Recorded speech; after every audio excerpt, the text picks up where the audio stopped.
जय श्री हरि। आज सुने विजय एकादशी की कथा। फाल्गुन माह के कृष्ण पक्ष की एकादशी तिथि को विजय एकादशी का व्रत रखते हैं। विजय एकादशी का व्रत रखने और विष्णु भगवान की पूजा करने से कार्यों में सफलता प्राप्त होती है। यदि आपको कोई विशेष कार्य करना है तो आप विजय एकादशी का व्रत विधि पूर्वक रखें और पूजा करें। भगवान विष्णु का आशीर्वाद लेकर कार्य का प्रारंभ करें। उस कार्य में आपको अवश्य ही विजय प्राप्त होगी। जो लोग विजय एकादशी का व्रत रखेंगे उनको विष्णु पूजा के समय व्रत कथा जरूर सुननी चाहिए। तो आइए बड़े ही प्रसन्न मन से विजय एकादशी की कथा का श्रवण करते हैं। एक बार धर्मराज युधिष्ठिर ने भगवान श्री कृष्ण से फाल्गुन कृष्ण एकादशी की महिमा के बारे में बताने को कहा। तब उन्होंने कहा कि इसे विजय एकादशी के नाम से जानते हैं। जो कोई विजय एकादशी का व्रत करता है उसे सफलता और मोक्ष मिलता है। उसके पाप नष्ट हो जाते हैं। एक समय की बात है, नारद मुनि ने ब्रह्मा जी से विजय एकादशी के महत्व को बताने को कहा। उन्होंने बताया कि त्रेता युग में अयोध्या के राजा दशरथ थे। उनकी पत्नी कैकेयी ने उन दोनों से 2 वचन मांगे। राम को 14 साल का वनवास और भरत को राज सिंहासन।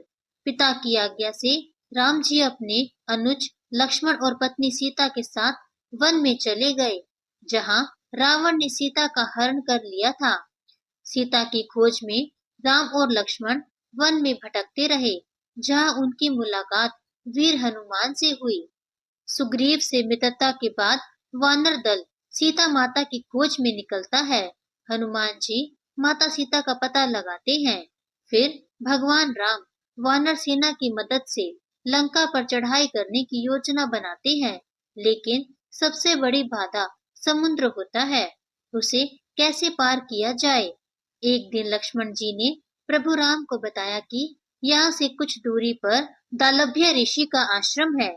वहां चलकर उनसे समुद्र पार करने और लंका जाने पर सुझाव मांगना चाहिए। भगवान राम दालभ्य ऋषि के पास पहुंचते हैं। उनको प्रणाम करके आने का उद्देश्य बताते हैं।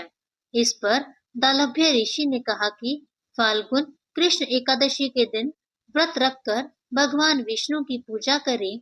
यह व्रत आपको अपने भाई लक्ष्मण, सेनापति और अन्य प्रमुख सहयोगियों के साथ रखना है।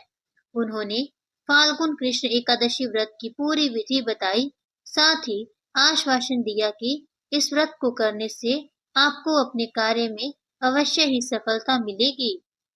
दालभ्य ऋषि के सुझाव के अनुसार प्रभु राम ने विजय एकादशी का व्रत रखा और विष्णु पूजा की।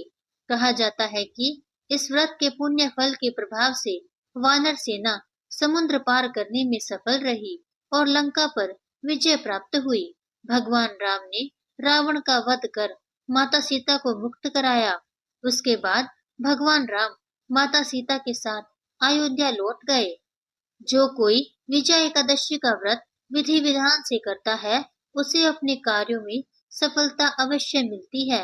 ब्रह्मदेव ने कहा कि जो भी मनुष्य इस व्रत को करेगा उसे सफलता अवश्य प्राप्त होगी।